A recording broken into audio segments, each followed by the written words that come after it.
At a gathering, I discover that the guy my best friend, Rachel Jost, secretly has a crush on has slipped something into her drink. When he brings the glass over to her, I deliberately knock it over, spilling the spiked wine and saving her life. He storms out in anger. The very next day, he announces his engagement to someone else. Rachel comes to me in a rage, convinced that I sabotaged her out of jealousy. Stella Lee, if you hadn't interfered, I would have already slept with him. The one he wants to marry would have been me. You just couldn't stand seeing me happy. You ruined my shot at love, so you'll pay for it with your life. She pushes me off a high building. I fall to my death, my body reduced to a pulp that is beyond recognition. When I open my eyes again, I am back on the day of that gathering. Rachel is sitting next to me, stealing adoring glances at the man across from her. The next moment, she turns to glare at me and warns me not to meddle with vicious eyes. Seems like she is reborn too. But what she doesn't know is that the man she secretly loves has always despised her for being obsessed with him. What he added to that glass of wine isn't some aphrodisiac. It is something that can kill her. I put on a smile and pushed the glass of wine to my best friend, Rachel Jost. I urged, "Go, Rachel. You and your dream guy should drink from the same glass to celebrate." "Don't joke around, Stella. How could I possibly—" Rachel's face flushed red as she tapped my arm playfully in mock anger. Then she looked at Carter Slade with eager anticipation. Her voice was feminine and coy as she said, "Don't mind Stella, Carter. She likes to joke around. If you feel awkward, we can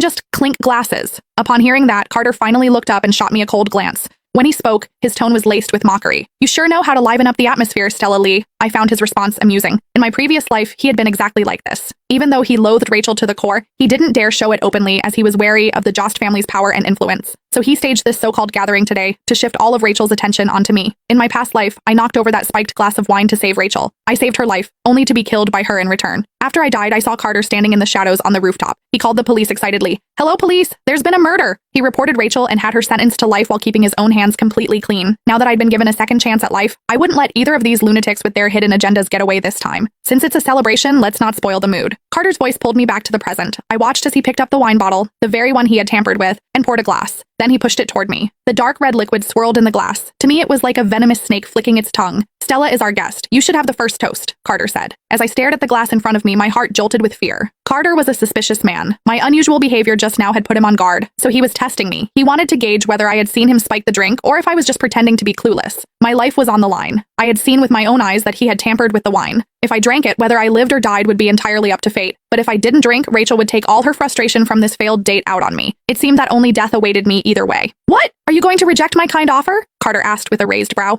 "Or do you think there's something in this wine and you don't dare to drink it?" I clenched the hem of my clothes, my palms slick with sweat. Just as my mind was racing and trying to figure out a way to get out of this predicament, a hand with its nails painted a garish shade of red suddenly reached over and snatched the glass of wine. "This wine is so expensive, it'd be a total waste to let her drink it." Rachel glared at me viciously, the jealousy in her eyes practically spilling over. She acted as if what I was taking from her wasn't a glass of poisoned wine, but her most prized possession. At that moment, I nearly laughed out loud.